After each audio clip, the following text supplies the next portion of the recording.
Your voice channel நேயர்களுக்கு வணக்கம். இன்றைக்கி நம்ம டெய்லி ட்ரெண்ட்ஸ் பற்றின முக்கியமான கண்டென்ட் எடுத்து நாங்கள் பேசிட்டு வந்துட்டுருக்கோம், கவிஞர் ராசத்தமிழ் அவர்களும் நானும். ஸோ அதன்படி பார்க்கும்போது இன்றைக்கி முக்கியமான எக்கச்சக்க டாபிக்ஸ் இருக்குது கவிஞர்களே. அதுக்கு முன்னாடி நம்மளோட நேயர்களுக்கு நம்ம கொடுக்குற ஒரே ரெக்வஸ்ட் என்னென்னா, எங்களோட வீடியோவை ஸ்கிப் பண்ணாமல் பாருங்கள். ஸோ ஸ்கிப் பண்ணாமல் பார்த்தீங்கன்னா தான் உங்களுக்கு கம்ப்ளீட்டான அந்த ஒரு அவுட்புட் உங்களுக்கு கிடைக்கும்ன்றதை தெரியப்படுத்திக்கும். கவிஞர்களே, நமக்கு இந்த வீடியோக்குள்ளே போகலாம். ஃபஸ்ட்டு டாபிக் என்னென்னு பார்த்துக்கினேன் அப்படின்னா, இன்றைக்கி வந்து மானிய கோரிக்கை அப்படின்ற ஒரு விவாதம் நடந்துகிட்டு இருக்குது சட்டப்பேரவையில். அதில் என்ன நடக்கும் அப்படின்னா, உறுப்பினர்கள் எம்எல்ஏக்கள் வந்து தங்கள் தொகுதிக்கு தேவையான விஷயங்களை வந்து அமைச்சர்கள் பெருமக்கள்கிட்ட கேட்பாங்க. அதுக்கு வந்து பதிலளிப்பாங்க, அமைச்சர்கள் வந்து பதிலளிப்பாங்க. அதன்படி பார்க்கும்போது ஒரு அதிமுக எம்எல்ஏ ஒருவர் வந்து ஐடி பூங்கா அமையுமா அப்படின்ற மாதிரி, ஒரு இடத்துல அமையணும் அப்படின்ற மாதிரி சில விவாதங்கள் கேள்விகளை கேட்குறாரு ஐடி அமைச்சர் திரு அண்ணன் பிடி ராஜன் சார் அவர்கிட்ட கேட்குறாங்க. ஸோ அதுக்கு அவர் கொடுத்த விளக்கம் தான் வந்து ஒரு மிகப்பெரிய ஒரு பிரமிப்பை ஏற்படுத்துது. ஏன் அப்படின்னா, ஆளுங்கட்சி அமைச்சர் பேசும்போதே அப்பா அவர்கள் வந்து பெல் அடிச்சிடுறாரு, டங்கின்னு பெல் அடிச்சிடுறாரு. ஸோ இதுதான் அது. என்ன கேள்வி கேட்டாங்க, அதுக்கு என்ன பதில் சொன்னார்ன்றது தான் இன்றைக்கி முக்கியமான ஹாட் டாப்பிக்கு. ஸோ என்னென்னு பார்த்தோம் அப்படின்னா, ஒரு அதிமுக எம்எல்ஏ உறுப்பினர் வந்து இந்த மாதிரி எங்களோட தொகுதிக்கீழே வந்து இந்த ஐடி பார்க்குக்கு நிதி இப்போ ஒதுக்குவீங்கன்ற மாதிரி கேள்வி கேட்குறாரு. அதுக்கு வந்து பதிலுக்கு பிடி ராஜன் சார் அவர்கள் வந்து என்ன சொல்கிறாங்கன்னா, இந்த நிதி வழங்குகிற அதிகாரமும் மற்ற நிதி ஒதுக்குற அதிகாரமும் எங்ககிட்ட கிடையாது, யார்கிட்ட அதிகாரம் இருக்கோ அவங்ககிட்ட போய் கேளுங்க அப்படின்ற மாதிரி பதில் சொல்கிறாரு. சொன்ன உடனே நம்ம அப்பா வந்து பெங்கன் பெல் அடிச்சுறாரு. இதுதான் முக்கியமான விவாதம். இதை பற்றி நீங்கள் சொல்லுங்கள். இது ஒரு கேலி கூத்து மாதிரி இருக்குது. ஏன்னா ஆளுங்கட்சியும் அவங்க தான் பதில் சொல்ல வேண்டிய நிலைமையில் இருக்காங்க. ஆனால் அந்த பதிலை சொல்கிறது கூட முடியாத அளவுக்கு அதிகாரத்தில் இல்லைன்னு ஒரு ஆளுங்கட்சி அமைச்சரே சொல்கிறாருன்னா, அப்போ இந்த ஆட்சி அதிகாரம் எப்படி நடந்துட்டு இருக்குதுன்னு நம்ம தெரிஞ்சுக்கலாம். இதுக்கு ஒரு புதுமொழியாக சொல்லணும்னு வச்சுக்கோங்களேன். வெத்தலை இல்லாத வெறுவாயில் சுண்ணாம்பு பத்தலைன்னு கேட்டானா, அந்த கதையாக இருக்குது. அது புரியுதா உங்களுக்கு? அது என்ன கவிஞர்களே, வெத்தலை இல்லாத சுண்ணாம்புல வெத்தலை இல்லாத வெறுவாய்க்கு சுண்ணாம்பு பத்தலைன்னு கேட்டானா. புரியல கவிஞர்களே, விளக்கத்தை நீங்கள் வந்து நம்ம மக்களுக்கு நேரில் கொடுத்துருங்க. வெறும் வாயில் வெத்தலை போடாமல் இல்லை எதுவுமே இல்லாமல் சுண்ணாம்பு தூக்கி வாயில் போட்டால் வாய் என்னாகும்? புரியுது கவிஞர்களே, நல்லா விளக்கம் கொடுத்தீங்க. வந்து அடுத்த ஹாட் டாபிக் போவோம். சரி தம்பி, ஒரு முக்கியமான மேட்ருக்கு வருவோம். சொல்லுங்கள். நான் வந்து மைம் பண்ணுவேன், நீங்கள் அதை வச்சு அந்த கண்டென்ட்டை கரெக்டாக அது என்ன மேட்டர் அப்படின்றத நீங்கள் சொல்லணும். சொல்லிடுவீங்களா? கண்டிப்பாக கண்டுபிடிச்சிருக்கீங்கன்னு நினைக்கிறேன். ரொம்ப நேரம் நல்லா பேசிக்கிட்டாரையா. கவிஞர்களே, என்ன இது போஸ் அடுத்து இது இன்னும் விளங்கவில்லையே, இன்னும் ஆக்ரோஷமாக உங்களோட இதை நான் எதிர்பார்க்குறேன். போதும் புரிஞ்சிருச்சு. அமைதி பொறுமை எனக்கு புரிஞ்சிருச்சு. அதாவது கவிஞர்களே, கவிஞரோட மீன் எனக்கு அந்த மீன் புரியலைனாலும் அவர் செய்கிற அந்த ரியாக்ஷன்ஸ் வச்சு ஐ கேன் அண்டர்ஸ்டாண்ட். அண்ட் என்னன்னு உங்களுக்கு நான் விளக்கி சொல்கிறேன். தம்பி இன்னும் புரியலையா? போதும் தம்பி புரிஞ்சிருச்சு சாமி. கவிஞர்களே, அதாவது சிவனாட்டத்தை பார்த்து நீங்கள் இனி தேர்தலில் சீமானோட தனியாட்டத்தை பார்ப்பீங்க, அதுதானே சொல்ல வரீங்க? கரெக்டு தம்பி. நீங்கள் தான் தம்பி நமக்கு வேணும். ஆமாம், நீங்கள் அவர் வந்து தலையை வந்து நீங்கள் வந்து உண்மையிலே வந்து என்ன, ஏற்கனவே நம்ம ஈரோடு இடைத்தேர்தலில் வந்து ஒரு பெரியார் ஆட்டம் போட்டார். இதில் எந்த ஆட்டம் போட போகிறான்னு தெரியல தம்பி. அவர் ஆடுறதுல வல்லவர் தம்பி, டைரக்டர் இல்லையா? கண்டிப்பாக அவரோட ஆட்டத்தை நான் பார்த்துருக்கேன். நம்ம என்ன ஆட்டம்னு பொறுத்திருந்து பார்ப்போம். நீட் விவகாரம் தான் இன்றைக்கி வந்து இன்னொரு ஹைலைட்டான ட்ரெண்டு. என்ன அப்படின்னா, அதிமுக வந்து பிஜேபியோட கூட்டணி அமைச்சது இல்லையா? ஸோ இந்த கூட்டணியை மையப்படுத்தி நம்ம முதல்வர் அவர்கள் வந்து எடப்பாடி பழனிசாமி, எதிர்க்கட்சி தலைவர் எடப்பாடி பழனிசாமிகிட்ட சட்டசபையிலே கேள்வி கேட்குறாரு. என்ன அப்படின்னா, அவர் பகிரங்கமாக ஒத்துக்கிறார், எங்களால் தான் நீட்டை வந்து நாங்கள் வந்து எங்களால் ஒன்றும் பண்ண முடியலை அப்படின்னு ஒத்துக்கிறாரு. ஒத்துக்கிட்டதுக்கப்புறம் அவரே சொல்கிறாரு, இப்போ நீங்கள் தானே கூட்டணி வைக்க மாட்டோன்ற 2030 வரையும் கூட்டணி வைக்க மாட்டோன்ற ஒரு கட்சியோட கூட்டணி வச்சுருக்கீங்க, அது மத்தியில் ஆளுங்கட்சியாக இருக்குல்ல. ஸோ நீங்கள் வந்து நிர்பந்தப்படுத்தலாம் இல்லையா, நீட்டை வந்து எங்களுக்கு விலக்கு கொடுங்க, அப்போ தான் நாங்கள் கூட்டணி வைப்போம், இது விலக்கு அப்படின்னு ஒரு ஐடியா கொடுக்குறாரு சட்டசபையில். என்ன அப்படின்னா, அதாவது எதை பேசணும் எனக்கு தெரியல. அதாவது இதெல்லாம் பேசலாமா, கூட்டணி விவகாரங்கள் எடுத்து சட்டப்பேரவையில் பேசலாமா என்னன்றது தெரியல. ஒரு அதாவது எதிர்க்கட்சி கேள்வி கேட்குறாங்க. கேள்வி கேட்கும்போது அவர் முதல்வர் இந்த மாதிரி சொன்னது வந்து ஒரு மிகப்பெரிய ஒரு அதிர்வலை ஏற்படுத்துன்னு சொல்லலாம். இன்னொன்று, வெளியில் வந்து எதிர்க்கட்சி தலைவர் அவர்கள் பேசும்போது ஒரு வார்த்தை சொல்கிறாரு. அதாவது நாங்கள் கூட்டணி வைக்கலாம் எதோனா பண்ணுறோம், ஆனால் முதல்வர் கண்ணில் வந்து பயம் தெரியுது, தோல்வி பயத்தில் வந்து அவர் என்ன பேசுகிறாரே தெரில, நான் நேருக்கு அவர் பேசுகிறத பார்த்தேன்ற மாதிரி பேசுகிறாரு. அதை பற்றி நீங்கள் சொல்லுங்கள். தம்பி, கேள்வியெல்லாம் கரெக்டாக தான் இருக்குது. கேள்வியில் ஒன்றும் குறைச்சல் இல்லை. ஏன்னா கேள்வி கேட்க தானே செய்வாங்க இவங்க. ஏன்னா இவங்களால ஒன்றும் பண்ண முடியல, சரியா? ஆனால் இதுக்கு ஒரு புதுமொழி சொல்லலாம். சும்மா இருந்த சொரியான சொரிஞ்சு விட்டானா வெறியா. புரியல? இன்னும் புரியலையா? நல்லா கேட்டுக்குங்க.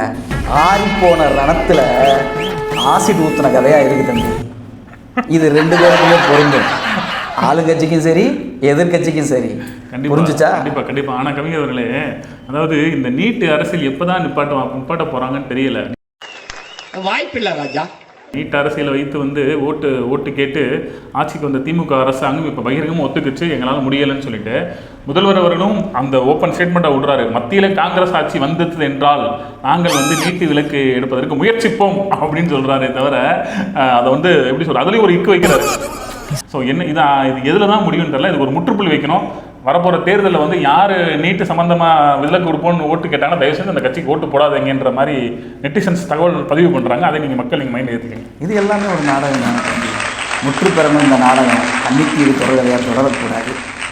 நீட் விவகாரம் தான் இன்றைக்கி வந்து இன்னொரு ஹைலைட்டான ட்ரெண்டு. என்ன அப்படின்னா, அதிமுக வந்து பிஜேபியோட கூட்டணி அமைச்சிச்சு இல்லையா?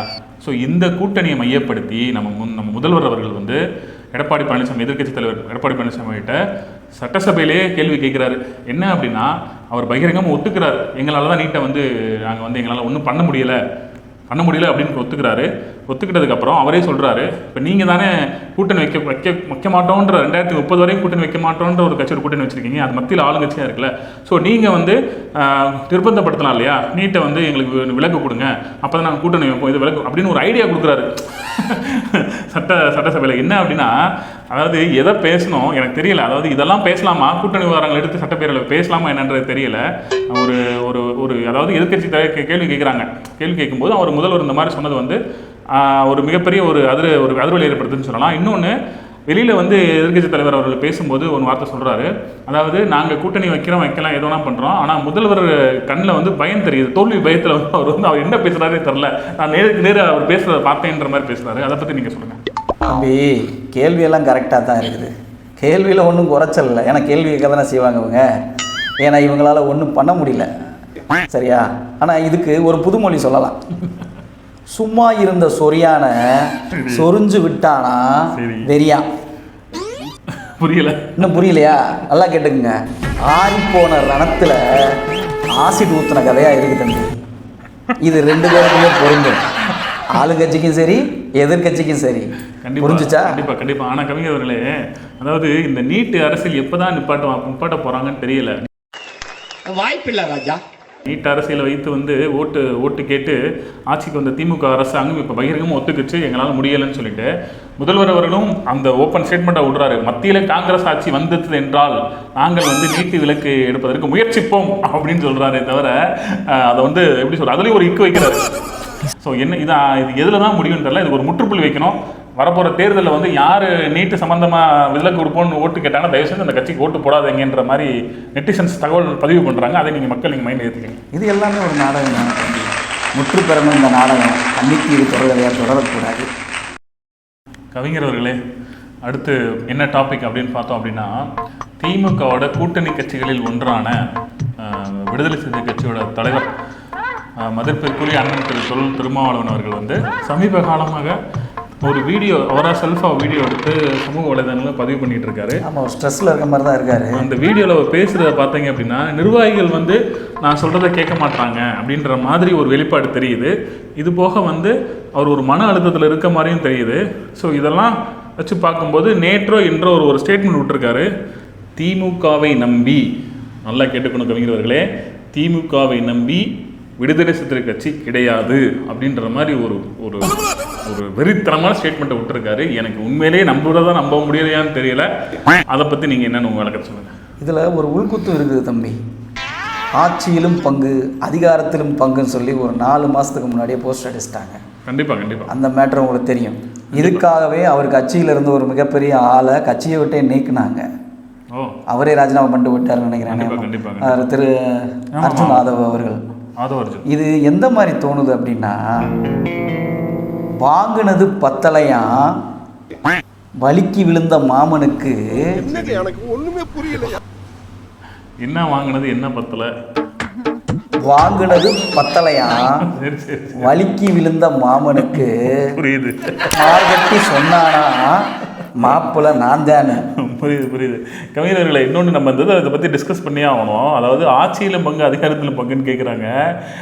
திமுக வந்து கிட்டத்தட்ட 133 உறுப்பினர்களை வச்சு அதிக பெரும்பான்மையான உள்ள உட்காந்துருக்கு.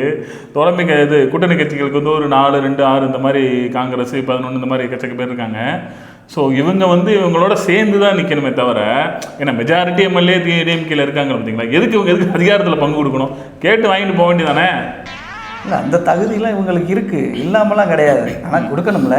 ஆமாம், யார் கொடுக்கறது? கண்டிப்பாக அடுத்த தேர்தலையாவது அண்ணன் திருமாவளவர்கள் சொல்வது போல் ஆட்சியிலையும் பங்கு அதிகாரத்துக்கு பங்கு கொடுக்குற எந்த கட்சியோட கூட்டணி போன்ற பகிரங்கமாக சொன்னால் கொஞ்சம் நல்லாயிருக்கும். அதையும் சொல்ல மாட்டுறாரு. கண்டிப்பாக அது சொன்னார்னா அவருக்கு தான் முதல் ஓட்டாக இருக்கும். ஓகே, அடுத்த தேர்தல் ஆணையத்தோட பிஜேபி வந்து ஒரு ஒப்பந்தம் போட்டு விட்டது, மறைமுக ஒப்பந்தம் போட்டு விட்டதுன்ற மாதிரி பகிரங்கமாக குற்றம் சாட்டிருக்கார் ராகுல் காந்தி. இதை தான் என்ன ஏதுன்னு கேட்குறேன் நான். அடடே தம்பி, இதுக்கு ஒரு புதுமொழியாக சொல்லணும்னு வச்சுக்கோங்களேன். வெத்தலை பாக்கு சுண்ணாம்பு வெளுத்து கட்டுனானா கூமாங்கு. வெத்தலை பாக்கு சுண்ணாம்பு வெளுத்து கட்டுனானா கூமாங்கு. கூமாங்கன்னா அது ஒரு பேர், அவ்வளோதான். நீங்கள் புதுசாக அதுக்கெல்லாம் வழக்கம் கேட்காதீங்க. கவிஞர்களே, நாங்களும் பழமொழி சொல்லுவோம், அது புதுமொழியாக ஆக்கியும் சொல்லுவோம். என்னன்னு கேளுங்க. என் கூட பழகி இதை கூட சொல்லலைன்னா என்ன பண்ணுறது? எம்பேரு ரோசா, அடே அப்பா, எதிர் வீட்டு ராசா, அடே அடே அடே, தூக்கிட்டு வந்தார் கூஜா. சூப்பரு, புரியுதுன்னு நினைக்கிறேன். எனக்கு புரியுது.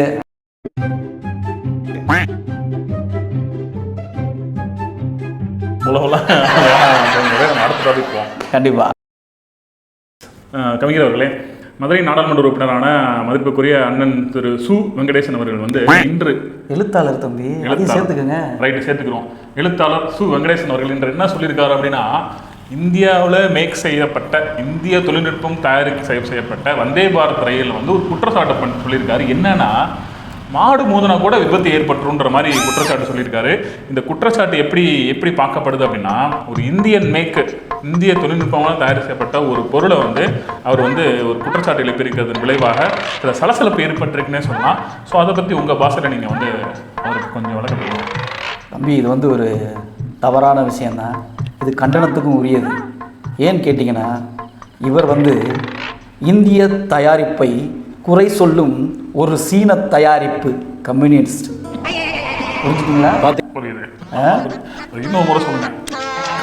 இந்திய தயாரிப்பை குறை சொல்லும் இவர் ஒரு சீன தயாரிப்பு கம்யூனிஸ்ட். இதை விட ஒரு படி மேலே போய் சொல்லணும்னா சொன்னேன்னா ரொம்ப கஷ்டப்படுவீங்க. வேணாம் போதும். இதுவே அவருக்கு புரிஞ்சிருக்கும்னு நினைக்கிறேன்.